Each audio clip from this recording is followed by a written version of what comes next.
함께 자리에 일어나셔서 주님의 성령 함께 찬양하시며 예배로 나아가시겠습니다.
하나님은 영이시니 예배하는 자가 영과 진리로 예배할지니라. 거룩하신 하나님 아버지의 부르심을 받들어 이 자리에 나와 예배드리는 주의 자녀들의 예배를 기뻐받아 주시옵소서. 진실된 마음과 정직한 영으로 삼위일체 하나님의 성호를 찬양하며 예배드릴 때에 하나님이시여 영으로 임재하여 주셔서 주님만 주실 수 있는 평강과 기쁨이 저희 심령 가운데 가득 넘치게 하여 주시옵소서. 감사드리며 우리 주 예수 그리스도의 이름으로 기도드립니다. 아멘.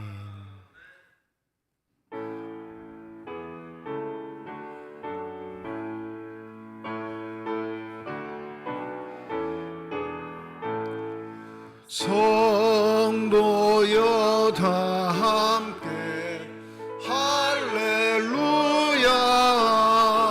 아멘. 주 찬양하여라 할렐루야 아멘. 주 보좌 앞에서 택하신 은혜를 다 찬송하여라 할렐루야 아멘. 만문을 열어라 할렐루야 아멘.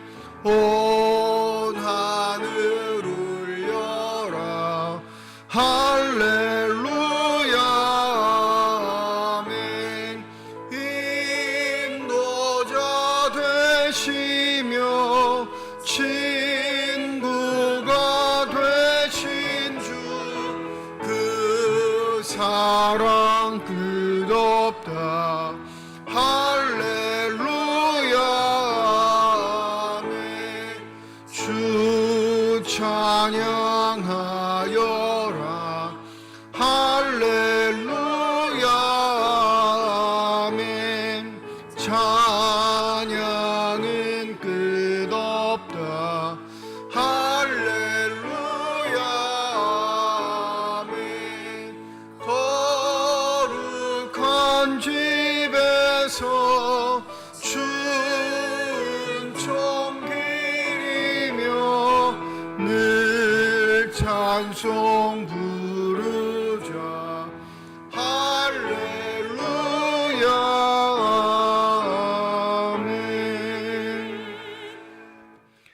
만군의 여호와여, 주의 장막이 어찌 그리 사랑스러운지요. 내 마음과 육체가 살아계시는 하나님께 부르짖나이다. 주의 제단에서 참새도 제 집을 얻고 제비도 새끼들 보금자리를 얻었나이다.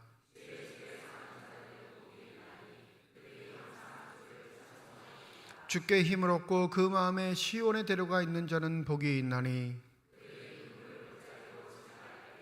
그곳에 많은 샘이 있을 것이며 이른비가 복을 채워 주나이다. 악인의 장막에서 사는 것보다 내 하나님 성전 문지기로 있는 것이 좋사오니. 아멘. 지난 한 주간 동안의 삶을 되돌아보며 주님 앞에 참회의 기도를 드립니다.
만일 우리가 우리 죄를 자백하면 그는 미쁘시고 의로우사 우리 죄를 사하시며 우리를 모든 불의에서 깨끗하게 하실 것이라. 나는 전능하신 아버지 하나님 천지의 창조주를 믿습니다. 나는 그의 유일하신 아들 우리 주 예수 그리스도를 믿습니다. 그는 성령으로 잉태되어 동정녀 마리아에게서 나시고 본디오 빌라도에게 고난을 받아 십자가에 못 박혀 죽으시고 장사된 지 사흘 만에 죽은 자 가운데서 다시 살아나셨으며 하늘에 오르시어 전능하신 아버지 하나님 우편에 앉아 계시다가 거기로부터 살아있는 자와 죽은 자를 심판하러 오십니다. 나는 성령을 믿으며 거룩한 공교회와 성도의 교제와 죄를 용서받는 것과 몸의 부활과 영생을 믿습니다. 아멘.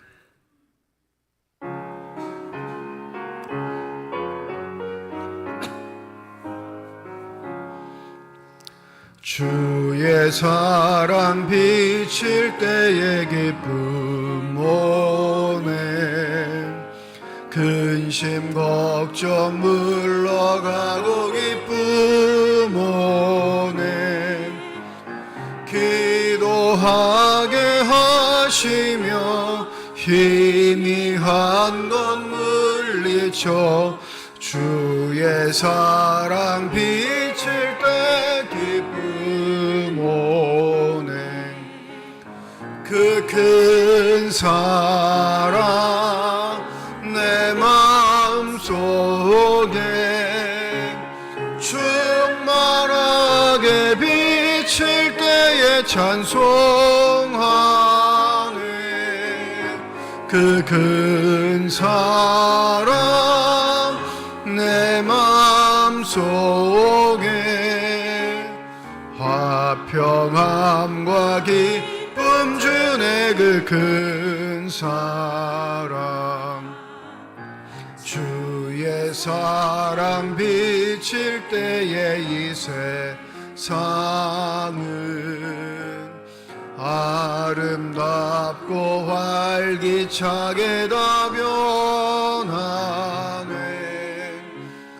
화평 중에 내 영혼 영광스런 새 생명 다시 찾게 되었네. 그 큰 사랑 그 큰 사랑 내 마음속에 충만하게 비칠 때의 찬송 그 큰 사랑 내 마음속에 화평함과 기쁨 주네 그 큰 사랑 주의 사랑 비칠 때에 이 세상은 어둠 슬픔 중한 짐이 다 사라져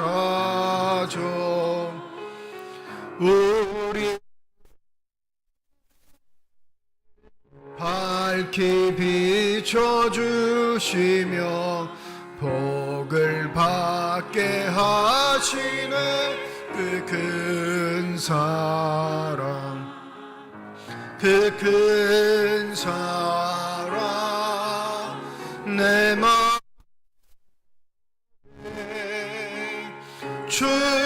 충만하게 비칠 때에 찬송하네 주 큰 사랑 내 마음속에 화평함과 기쁨 주네 그 큰 사랑 주의 사랑 비칠 때에 그 광채가 찬란하게 우릴 둘러 비치겠네 세상 모두 이기고 전국 생활할 때도 주의 사랑 비치네 그 큰 사랑 그 큰 사랑 내 마음속에 충만하게 비칠 때에 찬송하네 그 큰 사랑 내 마음속에 화평함과 기쁨 주네 그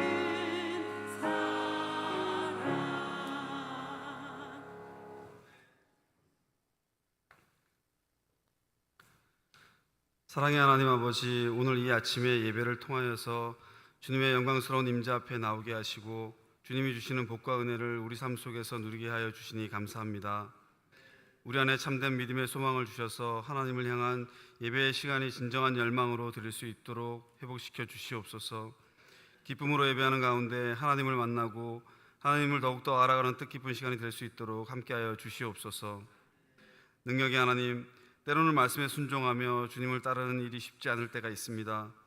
환난과 역경과 넘어짐이 있고 우리의 눈으로는 복된 길로 여겨지지 않을 때가 많습니다. 그러나 그 길이 힘겨울지라도 언제나 주님께서 함께하사 큰 복과 은혜를 누리며 살아가게 하시옵소서. 주님과 동행하는 길이 복된 길임을 알며 믿음의 눈으로 바라보고 한 걸음 한 걸음 내디딜 때마다 큰 능력 주사 앞길을 힘있게 걸어나갈 수 있도록 인도하여 주시옵소서. 말씀으로 인도하시는 하나님의 믿음의 여정을 나아갈 때 하나님의 말씀을 붙잡고 내딛는 걸음마다 주님을 예배하고 주님의 이름을 드높게 하는 믿음의 여정이 되게 하시옵소서. 그리하여 저희를 통하여 많은 이들이 일어나고 하나님의 은혜를 경험하고 누리게 하여 주시옵소서. 이 시간 주님의 말씀을 목사님을 통하여 듣습니다. 성령으로 기름 부어 주셔서 말씀 전하는데 공고치 않도록 붙들어 주시고 듣는 이에게는 풍성한 은혜로 듣는 귀와 마음을 열어주셔서 주님과 함께하는 귀한 시간 될 수 있도록 인도하여 주시옵소서. 오늘도 주님이 베풀어 주시는 은혜에 감사하며 믿음의 고백의 시간이 될 수 있도록 인도하여 주사 이 땅에 하나님의 나라를 선포하는 도구가 되게 하셔서 우리가 살아가는 세상 속에서 하나님의 나라를 삶으로 증거하는 통로로 쓰임받게 하여 주시옵소서. 그래서 주님의 선하심과 인자하심으로 함께하여 주셔서 주님과 동행하며 살아갈 때의 삶의 자리자리마다 살아계시고 역사하시는 하나님의 능력으로 다스려 주시옵소서.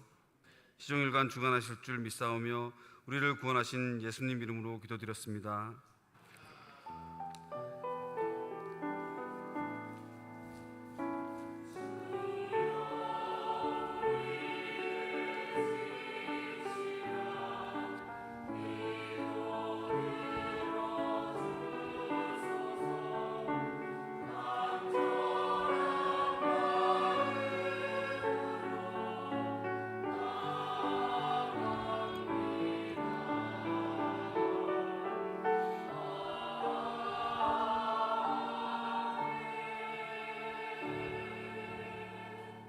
성령 강림 후 14번째 주일 우리에게 주신 하나님의 말씀입니다. 구약성경 시편 34편 15절에서 22절, 신약성경 요한복음 6장 60절에서 69절까지의 말씀입니다. 다 함께 자리에 일어나 하나님의 말씀을 받겠습니다.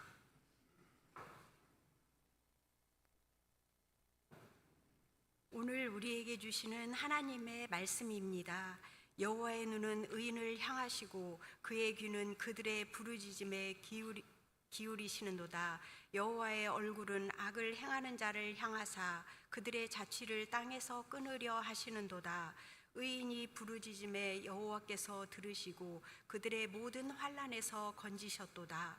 여호와는 마음이 상한 자를 가까이 하시고 충심으로 통회하는 자를 구원하시는도다.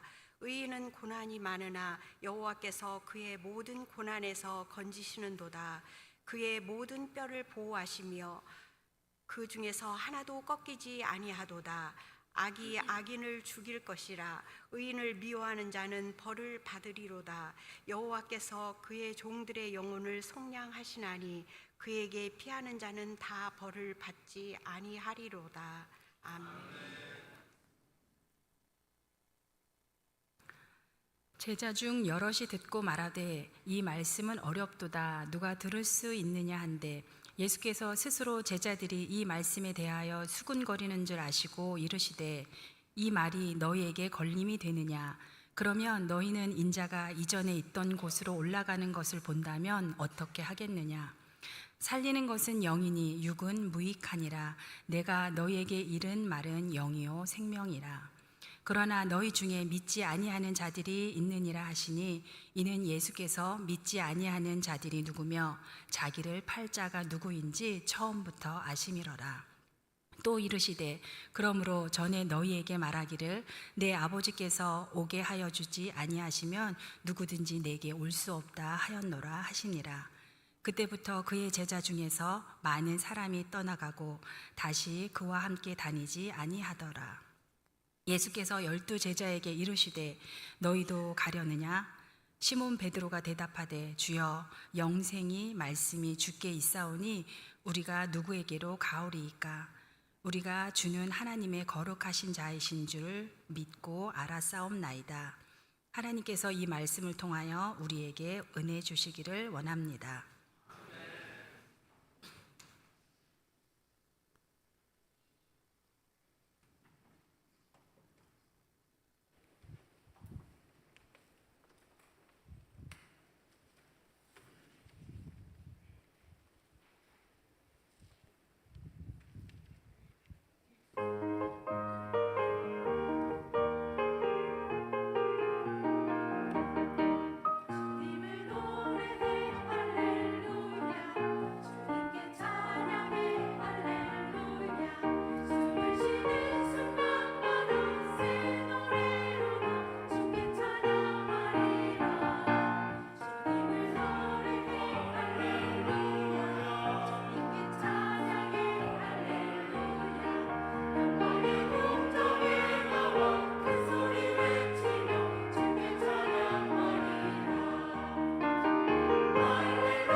아멘. 기도하겠습니다.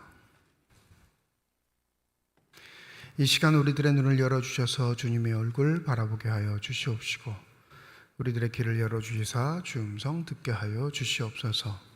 닫혀진 우리의 심령의 문이 성령의 은혜 가운데 활짝 열려지게 하여 주셔서 하나님 아버지 마음속에 품고 계시는 기쁨과 평안과 만족이 넘치는 복된 시간이 되게 하여 주시옵소서. 감사드리며 우리 주 예수 그리스도의 이름으로 기도드립니다. 아멘. 새해 연초에 마음먹었던 것 중에 한 가지가 국내에 번역되어 있는 칼바르트의 저서인 교회 교의학 13권 중에 최소 2권까지는 읽겠다라는 목표를 잡았습니다. 13권 중에 2권 읽는 거니까 그리 어렵지는 않은 일인데 이 바르트의 저서가 어렵기로 아주 정평이 나 있거든요. 근데 이거 독일어로 된 거 읽는 게 아니라 한글로 된 거 읽는 겁니다. 그런데 6개월 만에 포기했습니다. 1권 3분의 2 정도 읽었다가 그냥 책 던져버렸어요. 도저히 모르겠다. 읽다가 시험 걸리겠다. 다른 얘기 아닙니다. 하나님에 관한 이야기예요. 다른 내용 설명하는 게 아니고 성경의 진리에 관해서 설명하는 내용인데 그 고전이라고 할 수 있는 현대 신학자 중에 가장 뛰어난 자라 말하는 이 바르트의 책이 도무지 이해가 되지 않은, 화도 나고요. 머리도 쥐어뜯어보고 좀 더 공부해 볼 걸, 왜 공부 덜 했을까라는 자책도 해봤는데 여전히 마음은 무겁습니다. 이해력이 딸린다라는 건 누구에게나 다 시험거리예요. 어떤 사람은 이해하는데 나는 이해 못한다고 하면 당연히 나를 탓하게 되죠. 머리 나쁜 내 자신. 그것 충분히 많이 알면 뭔가 명쾌해질 것 같다라는 생각은 있는데 그 경지에 못 이르니까 늘 답답하게 사는 게 우리의 삶의 현실입니다. 요한복음 6장을 마감하는 오늘 6장 60절부터 69절 본문의 말씀에 보면 예수의 말씀을 누누이 들었던 무리가 아닌 제자들이 오늘 이렇게 결론을 내립니다. 60절이죠. 제자 중 여럿이 듣고 말하되 이 말씀은 어렵도다. 누가 들을 수 있느냐. 이 바르트의 저서는 13권의 저서는 완성본은 아닙니다. 가장 중요한 종말론의 부분은 아예 집필을 하지 않았어요. 미완성본. 이 바르트의 저서를 읽어보면, 그 자서전을 읽어보면 뭐라고 하냐면 더 이상 이 땅에 내 글을 써야 할 이유를 모르겠다. 의지가 꺾였어요. 바르트의 그 교회학이 나올 때마다 수많은 논쟁에 휩싸였거든요. 근데 바르트가 늘 언제나 하는 말은 사람들이 내 책을 제대로 이해하지 못한다 였습니다. 만약 내가 쓴 글을 이해하면 저런 질문이 나올 수 없는데 저런 질문이 나온다는 건 도대체 내가 쓴 글을 이해하지 못하는 문맹아들이다, 이렇게 명명을 합니다. 그래서 고령이긴 했어도 그는 절필합니다. 더 이상 내 글은 이 땅에 필요 없다. 많은 신학자들이 안타까워해요. 완성했으면 지금쯤 우리는 어떻게 달라졌을까? 이해하는 사람들이 하는 말이긴 하죠. 일부분의 사람은 이해할 수 있고 일부분의 사람은 지적인 능력 때문에 이해할 수 없는 것. 과연 제자들이 그 의미로 오늘 본문을 전개하고 있는가? 예수님의 말씀은 어느 정도 수준이 돼야 돼. 수준이 돼야 이해할 수 있지. 우리같이 아무것도 배우지 못한 자들은 이해할 수 없어. 그래서 너무나 어려워. 이렇게 말하고 있는 것일까?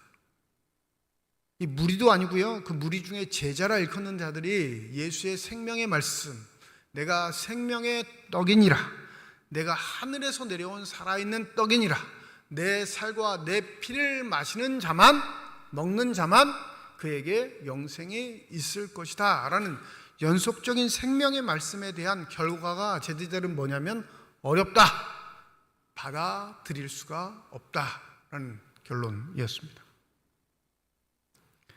근데 곰곰이 곱씹어보면요, 이거 이해력이 떨어져서 도대체 내가 배운 게 없어서 내가 학교끈이 짧아서 이해하지 못하겠다라는 말은 아닌 것처럼 느껴집니다. 지적인 게 되지 않으면 그 지적인 걸 충족할 수 있는 교수법이라는 게 있어요. 그죠? 초등학교 1학년한테는 1학년에 맞는 교수법이 있고요. 대학교 1학년한테는 대학교 1학년에 맞는 교습 방법이 있습니다. 그건 선생님의 몫이에요. 만약에 가르치는 방법이 잘못됐다면 이 잘못은, 이해하지 못한 제자들의 잘못은 누구에게 있는 걸까요? 이해하지 못한 제자들에게 있는 게 아니라 예수에게 있는 거예요.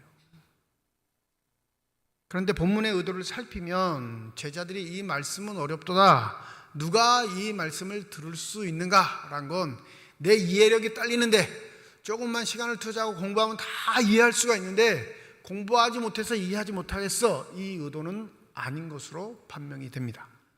왜 그러냐면 61절에 이 말씀을 예수께서 하시기 때문에 그렇습니다.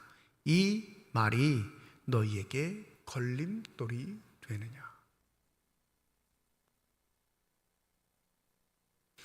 이 걸림돌 아시죠? 길 가는데 그 길을 방해하는 요소,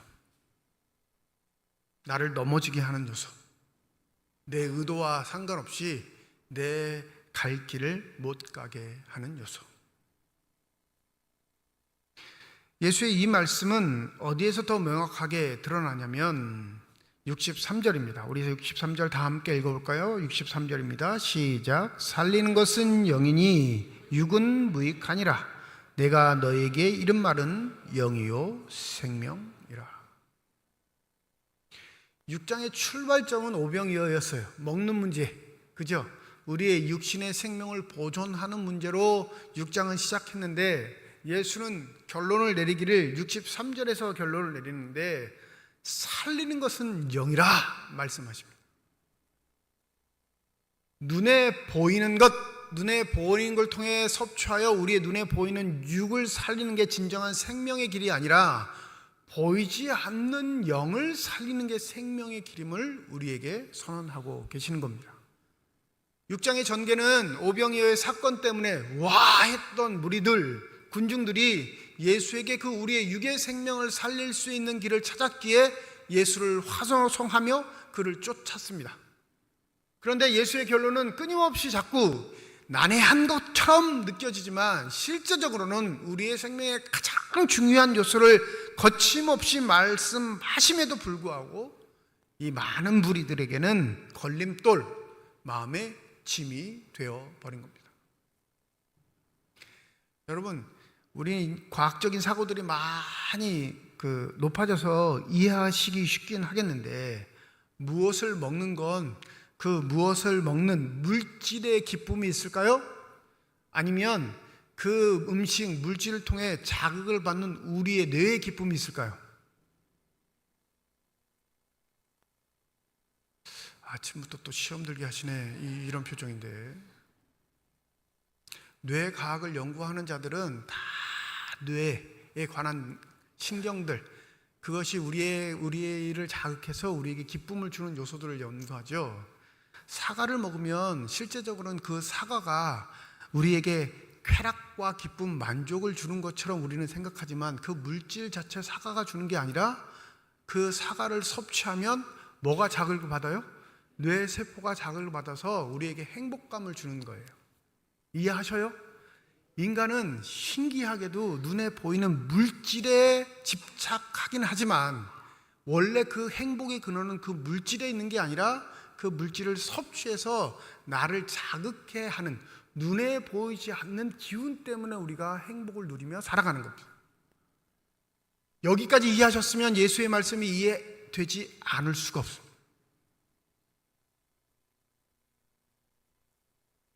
내가 사과를 찾는 건 시큼하고 새콤하고 달콤한 맛 때문인데 그게 사과에 농축되어 있기 때문에 사과를 좋아하는 거예요. 실질적으로 말하는 건 내가 좋아하는 건 시큼하고 새콤하고 달콤한 맛입니다. 근데 기대했던 그 맛이 사과에서 나지 않으면 뭘 싫어하게 되죠? 사과를 싫어하게 돼요.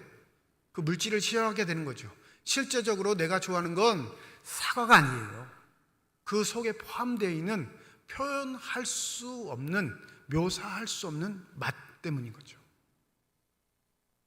예수를 따랐던 무리들은 눈에 보이는 그 육의 양식, 채울 수 있는 영의 양식이 아닌 육의 양식 때문에 예수를 쫓았는데 예수는 자꾸 자꾸 너희들의 마음에 기쁨의 원인이 무엇인지 아느냐 하고 되묻고 계시는 거예요.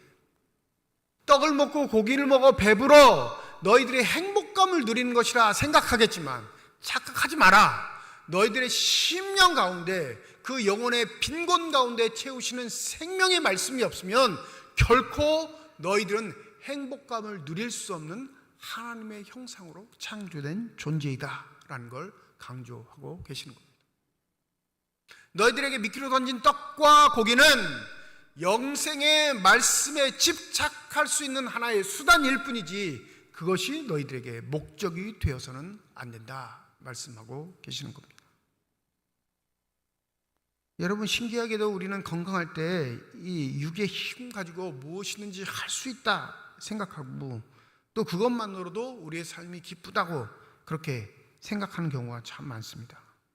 그런데 사실 따지고 보면요, 자랑할 수 있는 육의 기능들은 별것 아니에요. 정말로 삶에서 기쁨을 누리는 건 눈에 보이지 않는 내 마음의 가치의 충족에 따라 내가 얼마나 행복하고 기쁜지를 나타낼 수 있습니다. 예수의 생명은 바로 우리의 눈에 보이지 않는 영의 것, 하나님이 원래 우리에게 주시고자 하는 것, 그 기운을 통해서 하나님의 형상을 회복할 수 있는 자가 누릴 수 있는 참 평안이 그 속에 있는 줄 믿습니다. 그래서 본문은 말씀과 예수를 동일시해요. 이 말씀이 우리에게 어렵도다, 누가 들을 수 있느냐라고 말하는 이 제자들에게 말씀이란 건 단지 예수의 입에 나와 우리의 귀에 들리는 것으로 치부하지만 요한복음 기록했던 요한은 예수가 말씀이십니다 라고 하며 그 말씀을 거부하는 자들, 어렵다고 하는 자들, 걸림돌이 되고자 하는 자들은 결코 그 속에 영생이 있을 수 없다 강조합니다. 요한복음 1장 14절에 이렇게 기록되어 있죠. 말씀이 육신이 되어 우리 가운데 거하심에 우리가 그의 영광을 보니 아버지의 독생자의 영광이요 은혜와 진리가 충만하더라. 여러분, 눈에 보이지 않는 예수, 2000년 전 예수의 삶을 바라보았던 그 사람들은 말씀이 육신이 된 예수를 보았지만 우리는 말씀 그 자체인 예수를 보지도 않고 믿는 줄 믿습니다.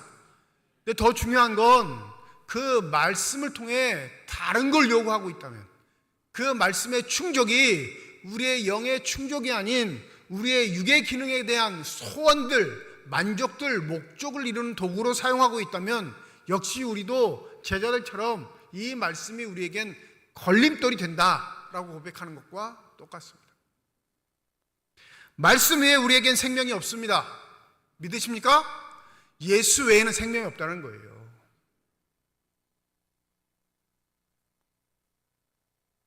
한번 묻죠. 예수는 훌륭한 설교자였을까요? 실패한 설교자였을까요?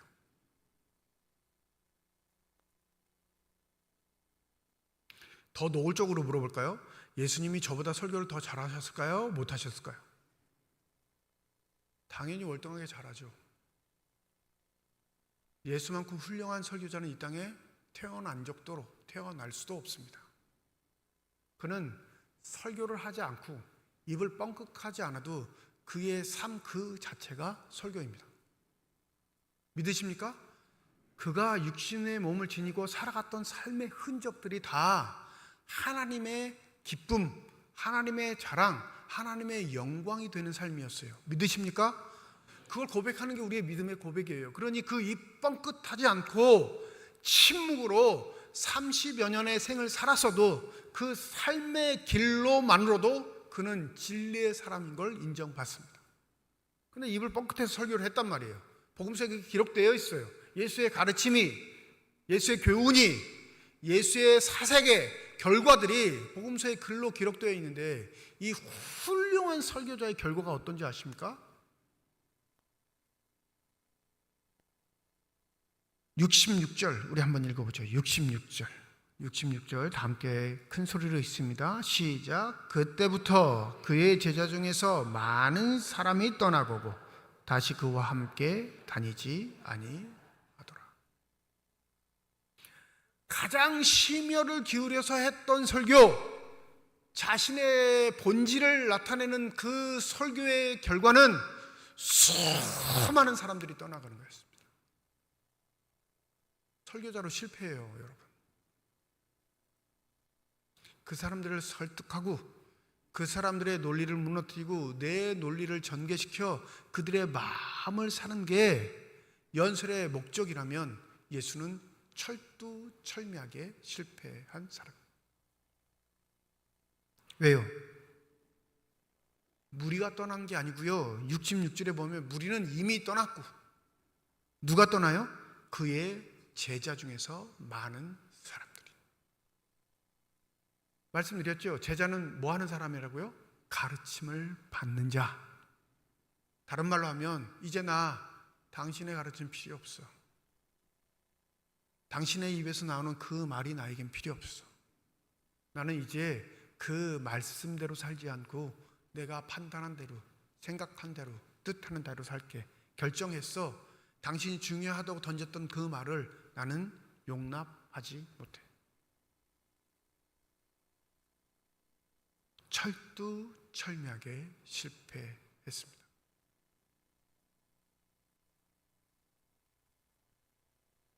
그러면 이것이 2000년 전에만 이루어진 일일까?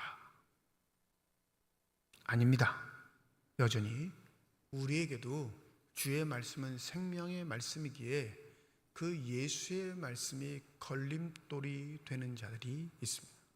다른 말로 하면 영생엔 관심이 없고요, 생명의 말씀엔 관심이 없고 내 육의 문제만 관심을 두고 사는 사람들이 존재한다는 거죠. 근데 아십니까? 어느 순간에 주님 스스로 그걸 털어요. 그래서 문제라는 거예요. 우리들이 마음 먹고 예수를 등지고 돌아서는 것 같은데 아니요. 어느 순간인간 턴다니까요, 주님이.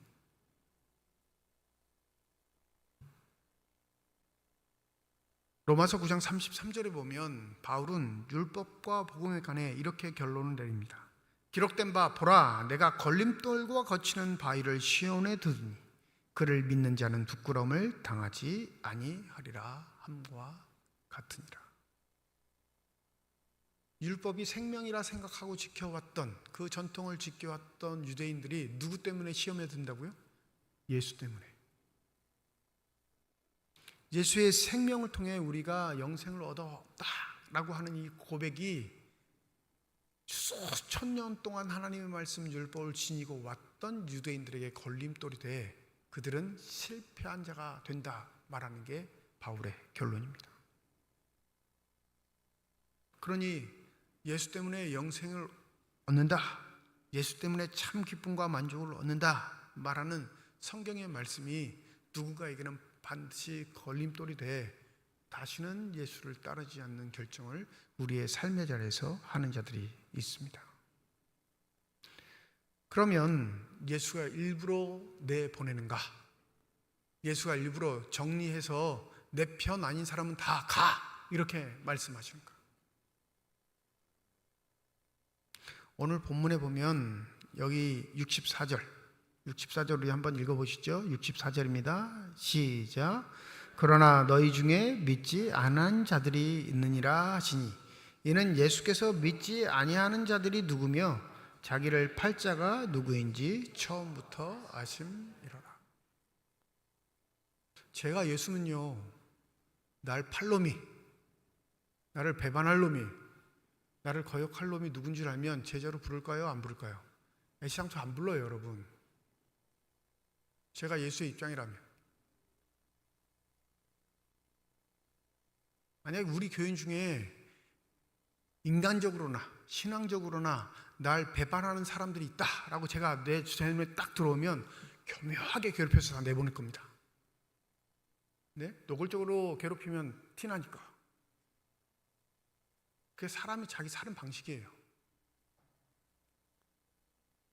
괜히 미운 게 없어요, 여러분. 네? 저 사람은 이유 없이 싫어. 아니요, 이유 없이 싫을 이유가 없어요. 기운이 나타나요. 그 기운이. 그가 내뱉는 기운이, 내뿜는 기운이 나하고 안 맞는 거예요. 근데 그 이유를 설명하지 못할 뿐이죠. 그러니까 그걸 합리화하게 시키기 위해서, 저를 계속 미워하기 위해서 내 마음속에 나오는 이유가 뭐냐면, 저는 그냥 싫어, 괜히 싫어, 이유 없이 싫어, 이 말 하는 거예요. 사람은요, 자기 사는 것에는 아주 탁월한 정력이 있어 나 아닌 다른 모습은 거부하게 되어 있습니다. 그 기운이 나를 죽일 것 같으면 그건 당연히 본능적으로 반응을 해요. 근데 예수는 처음부터 어떻게 하셨다고요? 누가 날 팔지, 누가 날 배반할지, 누가 나를 등지고 내 등행 뒤에 칼을 꽂을지를 예수는 처음부터 아셨는데, 한 번도 예수는 그들에게 가 얘기 안 하셨어요.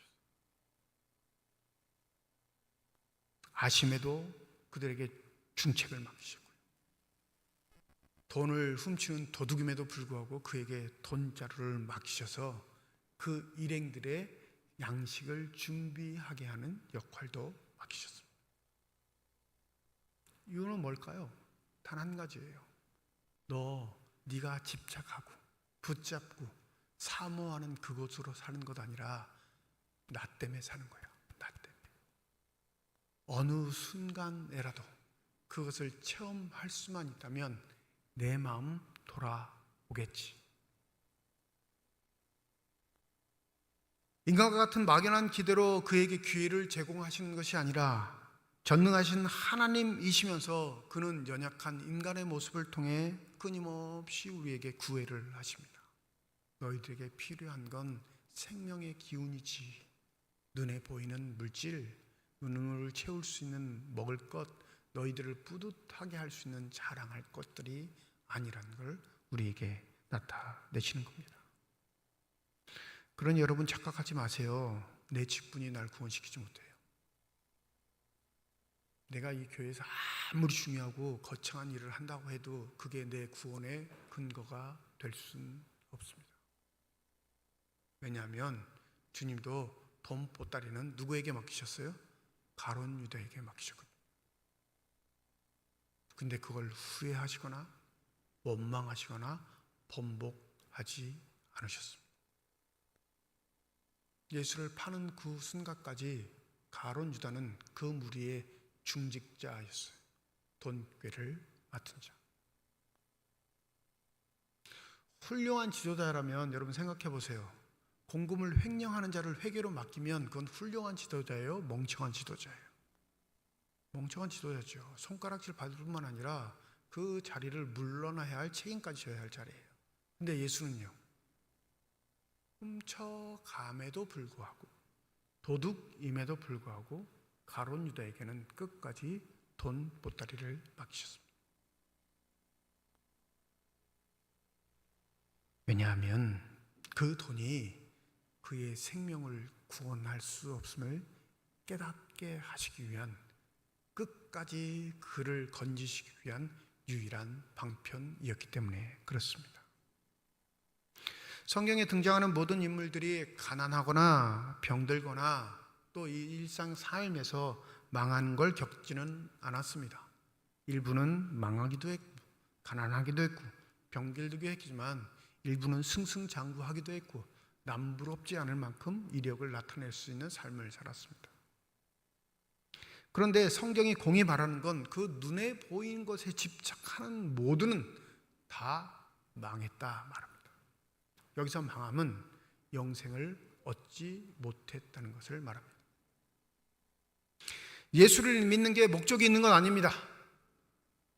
여러분, 예수를 믿는 목적이 있는 자들은 다 떨어져 나갔어요. 솔직히 우리를 왜 믿음의 길로 초대하셨는지 나는 잘 모릅니다. 그게 믿음의 솔직한 고백이에요. 내 성향과 내 삶의 태도를 보면 결코 예수의 삶과 나는 어울릴 수 없습니다. 우리는 우리 스스로를 부인하지 않아요. 우리는 가난하고 살기 쉽지 않습니다. 우리는 내 생명을 들여 누군가를 높이고 싶은 생각이 전혀 없는 사람들입니다. 그렇지 않습니까? 대단하신 것 같아요. 아무도 동조를 안 하시죠. 저는 그래요. 저는 가난해지고 싶지 않아요. 저는 제 삶의 시간을 들여 누군가를 높이고 싶지 않습니다.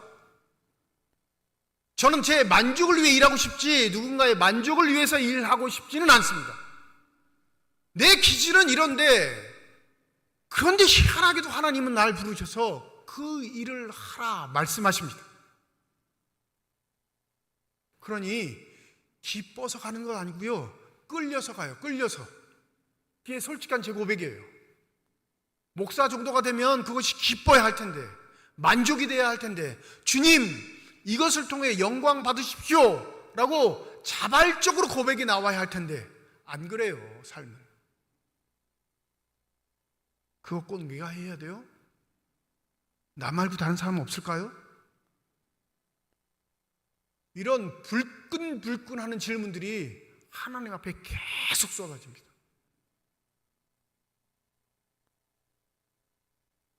그런데 은혜의 고백이 없는 건 아니에요. 되짚어보면 나같이 자격 없는 게, 나같이 실력 없는 게, 나같이 별 볼일 없는 게. 그래서 신앙은 신비해요.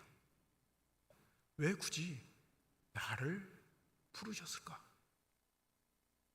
왜 굳이 나를 택하셨을까? 예수 믿고 천국 가세요.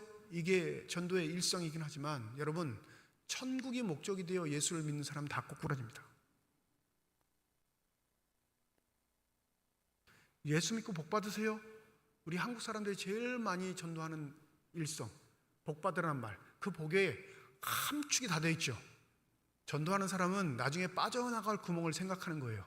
부자 되라는 말이 아니라 천국 가라는 말이야. 근데 전할 때는 그 말 아니었죠. 부자 되라는 얘기였거든요.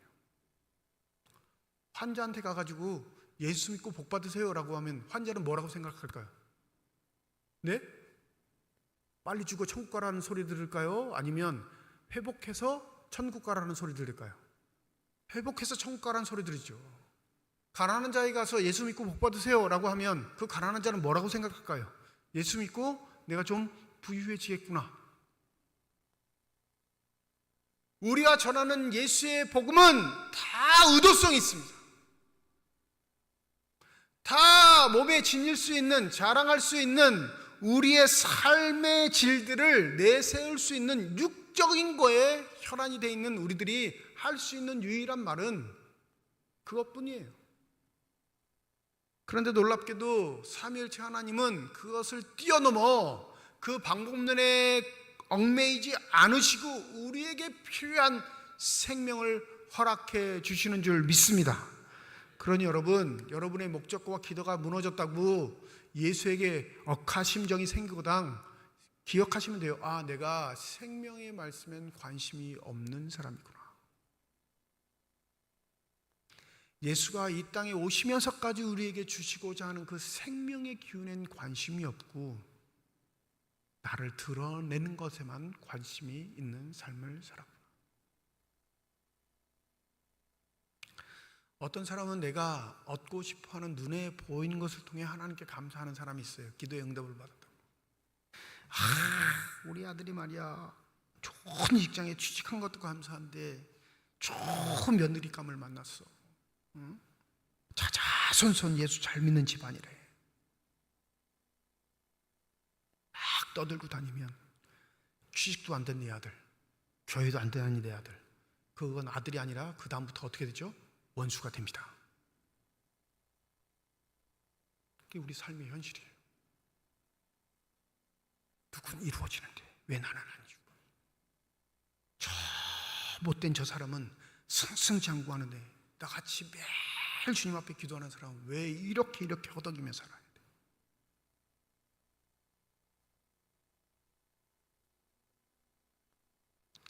여러분, 이 올무에 예수를 따르던 제자들이 다 걸려 넘어졌어요.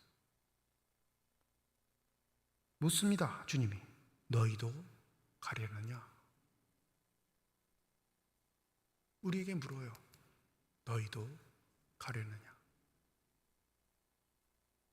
너희들이 원하는 기도의 응답이 없다고. 너희들이 원하는 성공이 너희들에게 주어지지 않았다고. 너희들이 원하는 그 평강의 복이 너희들에게 주어지지 않았다고. 너희들도 가려느냐. 이게 다른 말로 하면요, 더 노골적으로 하면, 야, 되는 일이 없어도, 예수교 믿고 망해도, 끊임없이 고난의 연속이어도, 내 소원 같듯이 이루어지지 않는다 하더라도 너는 나를 따르겠니? 이렇게 묻는 거예요. 여러분, 따르시겠습니까?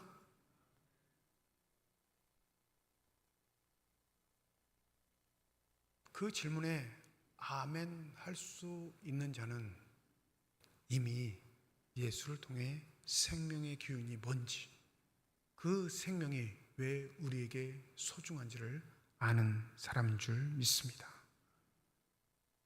바울은 그의 빌립보서 3장에서 그의 신앙을 이렇게 고백합니다. 그러므로 무엇이든지 내게 유익하던 것을 내가 그리스도를 위하여 다 해로 여길 뿐더러 또한 모든 것을 해로 여김은 내 주 그리스도 예수를 아는 지식이 가장 고상하기 때문이라. 내가 그를 위하여 모든 것을 잃어버리고 배설물로 여김은 그리스도를 얻고 그 안에서 발견되려 함이니라. 바울은 내게 유익하던 것들이 다 나에게 해가 되었다 고백하고, 내가 해라고 생각했던 예수 그리스도만 나에게 유익이 되었기에 그분만을 붙잡고 살아가겠다 말합니다. 여러분, 우리의 신앙의 목적이 우리의 삶의 윤택, 우리의 삶의 번영, 우리의 삶의 자랑과 관계되어 있는 모든 사람들은 다 우상 숭배자입니다. 그 우상이 예수일 뿐인 거예요. 그러나 말씀이 생명이고 그 생명이 예수에게만 있다 믿게 되고 그것이 내 삶의 참 진리의 정표가 된다면 그는 예수로만으로 기쁜 삶이 무엇인지 스스로 드러낼 수 있는 복된 삶이 될 줄 믿습니다. 곰곰이 오늘 하루 주일을 보내주시면서 기도해 보세요. 내가 만족하는 이유가 뭘까? 내가 기뻐하는 이유가 뭘까? 근데 다 예수로 말미암아 우리에게 주어진 것 때문에 기뻐한다면 그는 예수를 아직 모르는 사람. 주님, 다 없어도 예수만은 있어야 합니다. 주님, 다 사라져도 주의 말씀만은 나에게 영원히 있어야 합니다. 그 고백이 바로 주여 영생의 말씀이 주께 있사오니 우리가 누구에게로 가오리까? 라는 베드로의 고백과 동일하다는 사실을 잊지 마시고 주님의 말씀을 통해 우리의 영생의 길들이 활짝 열렸음을 고백할 수 있는 저와 여러분이 되시기를 주님의 이름으로 축원드립니다. 기도하겠습니다. 영접하는 자 곧 그 이름을 믿는 자들에게는 하나님의 자녀가 되는 권세를 주셨으니 이는 혈통으로나 육정으로나 사람의 뜻으로 나지 아니하고 오직 하나님께로부터 난 자들이니라. 하나님의 자녀들은 당연히 하나님의 아들 예수의 말씀을 받아들입니다. 왜냐하면 그들은 하나님께 속한 자들이기 때문에 그렇습니다. 말씀의 의미를 두지 못하고 진리의 마음 두지 못하고 끊임없이 우리의 생활의 처세와 형편에 따라 흔들리는 우리의 마음을 붙잡아 주시는 하나님, 오로지 생명은 주님께만 있음을 우리의 삶을 들여 고백할 수 있는 신실한 주님의 자녀들이 다 되게 하여 주시옵소서. 감사드리며 우리 주 예수 그리스도의 이름으로 기도드립니다. 아멘.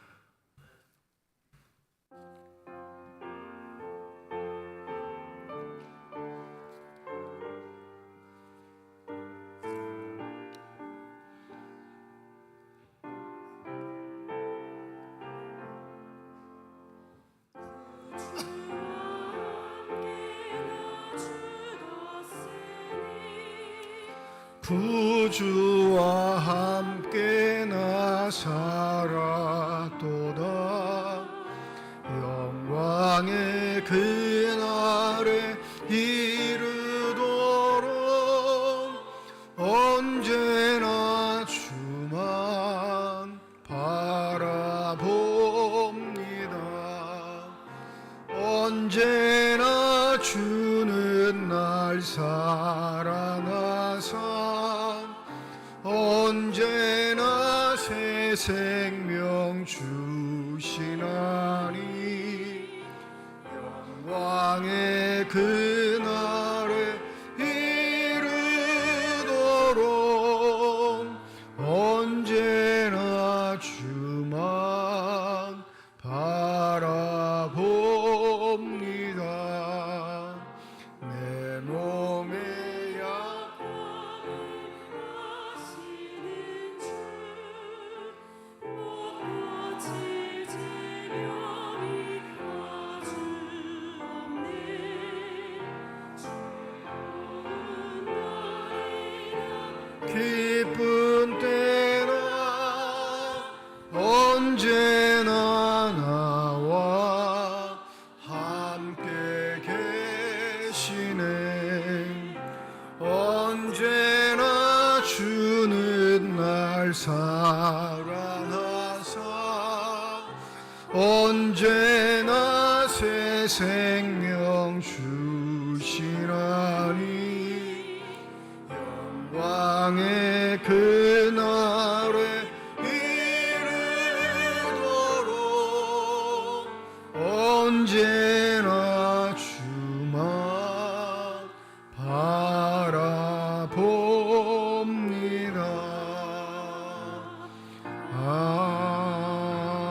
아멘.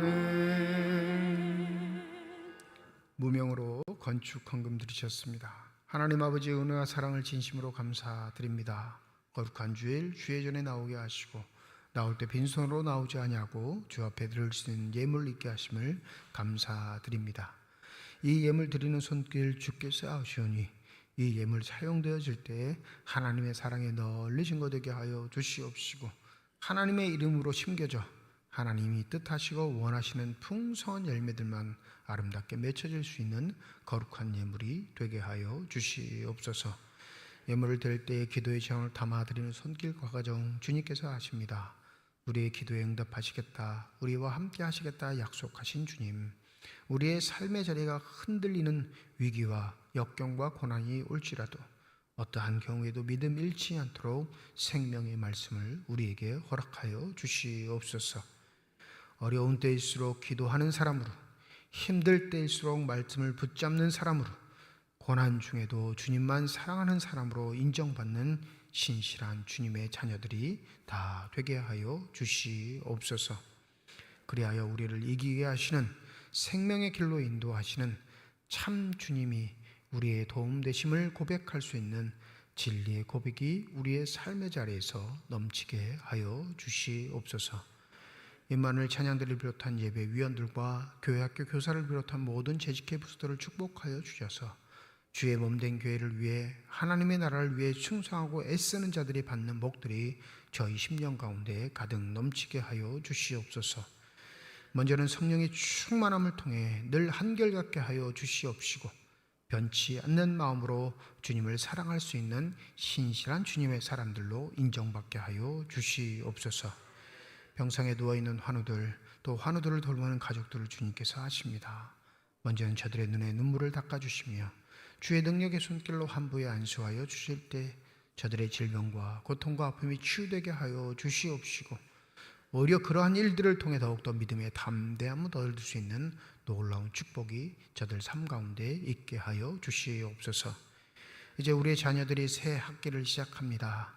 배우고 있는 자녀들에게 지혜와 명철을 더하여 주시옵시고 하나님의 자녀들로 준비된 자들로서 성장케 하여 주시사 하나님 원하시고 뜻하실 때 아멘하며 순종하며 주의를 잘 감당할 수 있는 우리 아름다운 자녀들이 다 될 수 있도록 복의 복을 더하여 주시옵소서.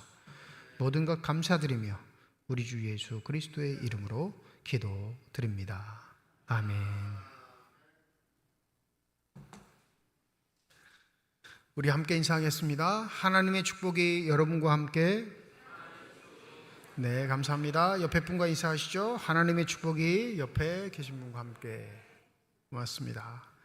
오늘 주일 예배는 1부, 2부 예배로 드리는 주일입니다. 다음 주일은 우리 총회가 총회 주일로 지정한 주일이어서 총회 주일로 드리고요. 물론 1부, 2부 예배 드리고 다음 주는 오후 찬양 예배로 모이겠습니다.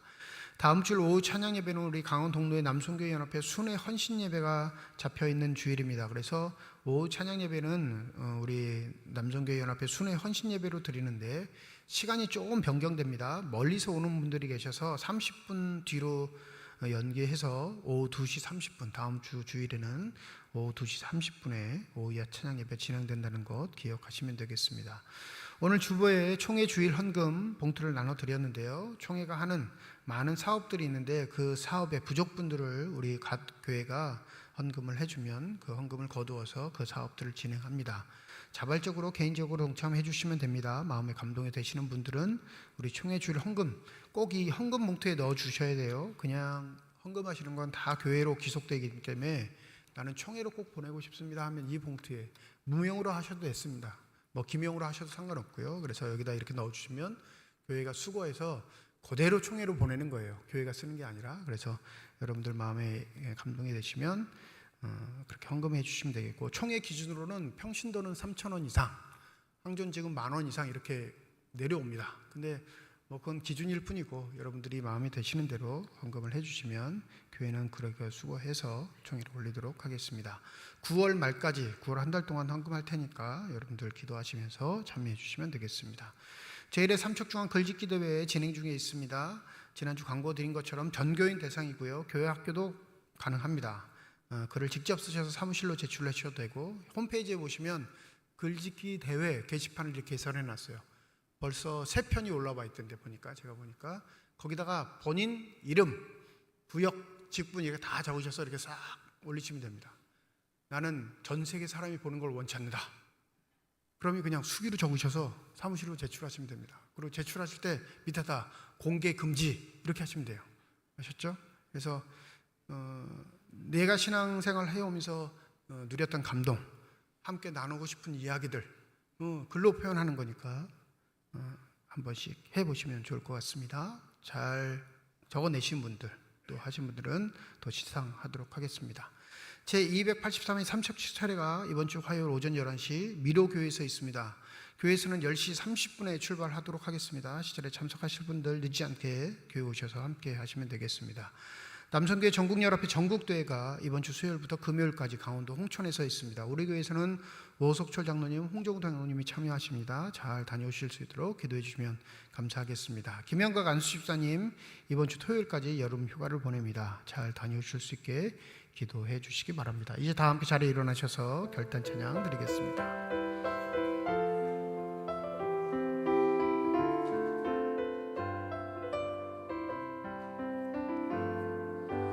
주님 다시 오실 때까지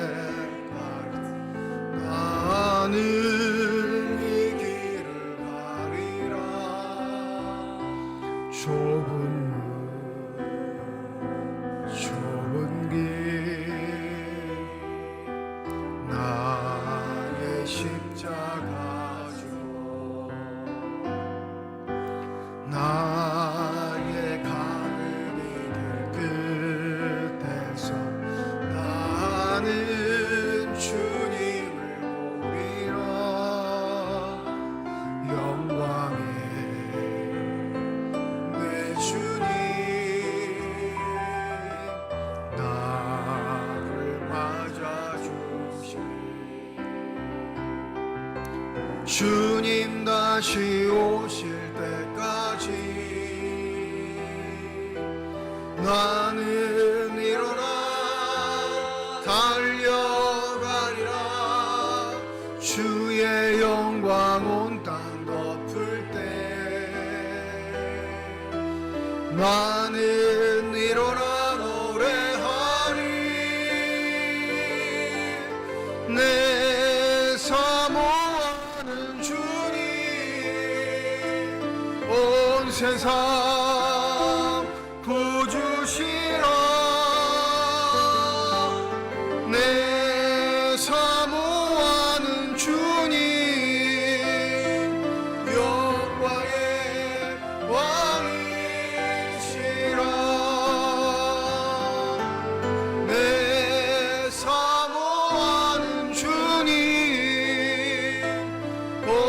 세상 구주시라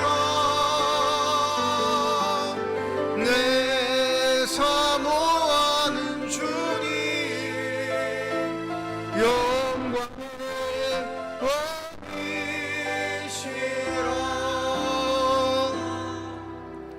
이제는 우리 주 예수 그리스도의 은혜와 하나님의 사랑과 성령의 교통, 내주 인도 역사 충만하심이 참 생명이 주님께 있으니 어떠한 경우에라도 주님만 따라가기를 소망하는 거룩한 주의 자녀들, 이들의 가정과 일터와 앞길 위에 이제로부터 영원토록 함께 하시기를 간절히 축원하옵나이다.